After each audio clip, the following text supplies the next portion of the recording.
ഈ വർഷം അവസാനമാണ് ഹരിയാനയിൽ നിയമസഭാ തിരഞ്ഞെടുപ്പ് നടക്കാനിരിക്കുന്നത്.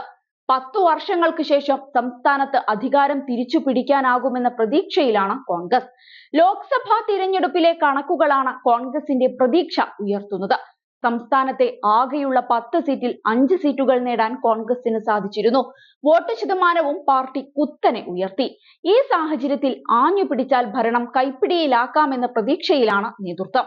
2014 മുതൽ സംസ്ഥാന ഭരണത്തിന് പുറത്താണ് കോൺഗ്രസ്. അന്ന് BJP അട്ടിമറി വിജയമായിരുന്നു നേടിയിരുന്നത്. ആകെയുള്ള 96 സീറ്റിൽ NDAക്ക് 48 സീറ്റുകൾ നേടാനായി.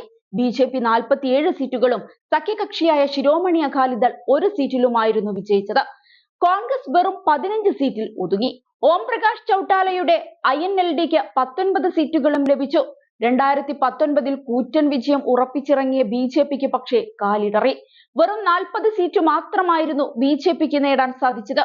2014 അപേക്ഷിച്ച് 7 സീറ്റുകളുടെ നഷ്ടം. കോൺഗ്രസിനാകട്ടെ സീറ്റ് ഉയർത്തി 31-ലെത്തി. ചൌട്ടാലയുടെ കൊച്ചുമകൻ ദുഷ്യന്ത് ചൌട്ടാലയുടെ JJP 10 സീറ്റുകളും നേടി. കേവല ഭൂരിപക്ഷത്തിന് 46 സീറ്റുകളാണ് ആവശ്യം. ഇതോടെ ദുഷ്യന്ത് കിങ് മേക്കറായി. സഖ്യ സർക്കാർ രൂപീകരണത്തിന് JJPയെ കോൺഗ്രസ് ചാക്കിടാൻ നോക്കിയെങ്കിലും അകാലിദൾ നേതാവ് പ്രകാശ് സിംഗ് ബാദലിന്റെ ഇടപെടലിൽ JJP BJP പക്ഷത്തെത്തി. ഉപമുഖ്യമന്ത്രി പദമടക്കമുള്ള സുപ്രധാന പദവികളായിരുന്നു JJPക്ക് BJP നൽകിയത്. എന്നാൽ മറ്റൊരു തിരഞ്ഞെടുപ്പിന് കളമൊരുങ്ങുമ്പോൾ BJPക്ക് കാര്യങ്ങൾ ഒട്ടും പന്തിയല്ല. ലോക്സഭാ തിരഞ്ഞെടുപ്പിലെ കണക്കുകൾ തന്നെയാണ് BJPയെ ആശങ്കപ്പെടുത്തുന്നത്. പ്രധാനമന്ത്രി നരേന്ദ്രമോദിയെ തന്നെ മുൻനിർത്തിയാണ് BJP ലോക്സഭാ തിരഞ്ഞെടുപ്പിനെ നേരിട്ടത്. എന്നാൽ മങ്ങിയ മോദി പ്രഭാവത്തിൽ BJP കനത്ത നഷ്ടം നേരിട്ടു. 90 നിയമസഭാ മണ്ഡലങ്ങളിൽ 46 എണ്ണത്തിലും കോൺഗ്രസ് മുന്നിലെത്തി. 44 സീറ്റുകളിൽ മുന്നേറിയെങ്കിലും അതൊട്ടും ആശ്വാസകരമല്ലെന്ന് BJPക്ക് അറിയാം.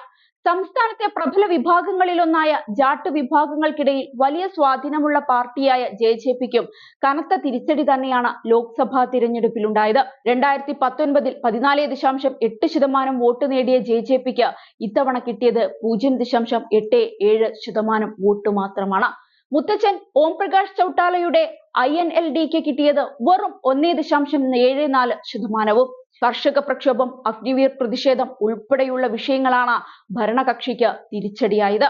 ഇതെല്ലാം തങ്ങൾക്ക് അനുകൂലമാക്കി മാറ്റാൻ സാധിക്കുമെന്ന പ്രതീക്ഷയിലാണ് കോൺഗ്രസ്.